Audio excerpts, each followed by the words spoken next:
శ్రీ గురుభ్యో నమః. మహాగణాధిపతి నమః. శివాయ గురు నమః. శ్రీ కామేశ్వర నమః. నేను మీ సోమేశ్వర శర్మ సిద్ధాంతి. మేషం నుండి మీనం వరకు ఉన్నటువంటి రాశి ఫలితాలు నా పరిజ్ఞానం సహకరించే మేరకు ఈ వారం రాశి ఫలితాలను తెలియజేస్తాను. ఈ రాశి ఫలితాలు ఈ నెల 10వ తారీఖు నుండి 16వ తారీఖు వరకు వర్తిస్తాయి. ముందుగా గోచారం. మేషంలో రవి బుధులు, వృషభంలో శుక్రుడు, మిథున రాశిలో గురువు, సింహరాశిలో కేతువు, కుంభరాశిలో రాహు, మేన్ రాశిలో శని, కుజులు. మిథున రాశి వారికి ఈ వారం గత వారం కంటే ఈ వారం చాలా వరకు అనుకూలంగా ఉంది. లగ్నాధిపతి బలంగా ఉన్నారు. లగ్నాధిపతి చతురాధిపతి అయిన బుధుడు లాభస్థానంలో ఉన్నారు. కష్టైపోయినట్టుగా మీ కష్టాన్ని తగిన ప్రతిఫలం లభిస్తుంది. ఏదైనా ఒక కార్యక్రమం తలపెడితే దిగ్విజయంగా పూర్తి చేస్తారు. 10 మందిలో మంచి పేరు ప్రఖ్యాతులు తెచ్చుకోవడం చేసే ప్రయత్నాలు ఏవైతే ఉన్నాయో కలిసి వస్తాయి. అయితే దానికోసం ధనం కూడా ఖర్చు అవుతుంది. ఏది ఖర్చు అయినా సరే ఉద్యోగం బాగుండాలి, 10 మందిలో హుందాగా ఉండాలి అనే భావన ఏదైతే ఉందో అది కలిసి వస్తుంది. షేర్ మార్కెట్లో డబ్బులు పెడదామనే ఒక ఆలోచన ఉంటుంది.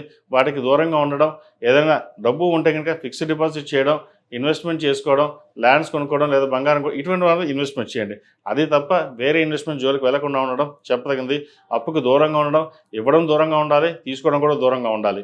అదేవిధంగా కుటుంబ పరంగా అన్నదమ్ముల మధ్య చిన్న చిన్న విభేదాలు వచ్చే అవకాశం లేకపోలేదు. ఏదైనా సరే సామరస్యంగా పరిష్కరించుకుని ముందుకు వెళ్ళడం చెప్పదగింది. స్థిరాస్తులకు సంబంధించిన విషయవహారాలు సానుకూలంగా ఉంది. ఫ్లాట్ కానీ ఇల్లు కానీ కొనుగోలు చేసే ప్రయత్నాలు కలిసి వస్తాయి. ఉద్యోగరీత్యా వ్యాపారరీత్యా మీరు అనుకున్న ఏదైతే ఉందో అది సాధించగలుగుతారు. అది ఇచ్చిన వారం కంటే కూడా ఈ వారం చాలా వరకు సానుకూలంగా అని చెప్పచ్చు.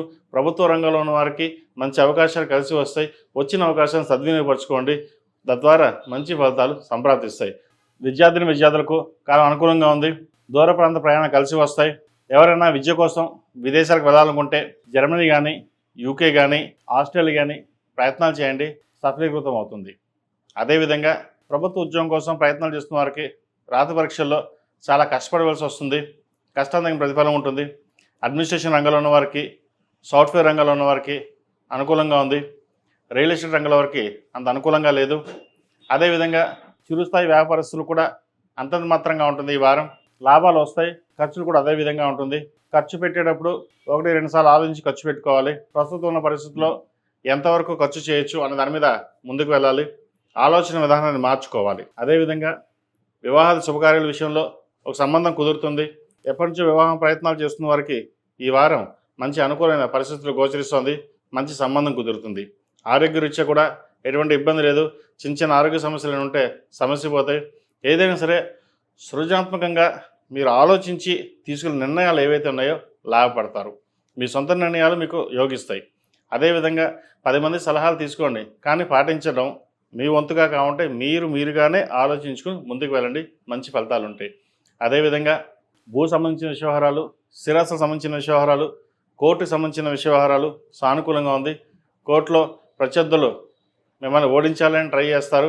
కోర్టు వ్యవహార పరంగా ప్రత్యర్థులు మిమ్మల్ని ఓడించాలని, మిమ్మల్ని ఇబ్బంది పెట్టాలని ఎవరైతే చూస్తున్నారో వారు భంగపడతారు. ఏదైనా సరే దైవానుగ్రహం వల్ల మీకు అన్ని మేలు జరుగుతుంది. ఈ రాశివారు ప్రతిరోజు ప్రతినిత్యం ఓం నమస్తే ఒత్తులు, హనుమాన్ ఒత్తులతోటి దీపారాధన చేయడం, మంగళవారం నాడు, శుక్రవారం నాడు లక్ష్మీ తామర ఒత్తుతో దీపారాధన చేయండి. అదేవిధంగా 8 మంగళవారాలు సుబ్రహ్మణ్య స్వామికి అభిషేకం చేయించండి. ఆ అభిషేకం చేసిన విభూది చక్కగా రోజు పెట్టుకోవడం వల్ల నరదిష్టి తగ్గుతుంది. అదేవిధంగా వ్యాపారపరంగా, వృత్తిపరంగా అన్ని రకాలుగా బాగుండడం కోసం రుద్రపాశుపత హోమం చేయించుకోవడం చెప్పదగిన సూచన. ఈ రాశిలో జన్మించిన వారికి కలిసి వచ్చే సంఖ్య 6, కలిసి వచ్చే రంగు ఎల్లో. ఏదైనా పని మీద బయటకు వెళ్ళినప్పుడు బుధవారం కానీ శుక్రవారం అడిగిన వెళ్ళండి. మంచి ఫలితాలు సంప్రాప్తిస్తాయి.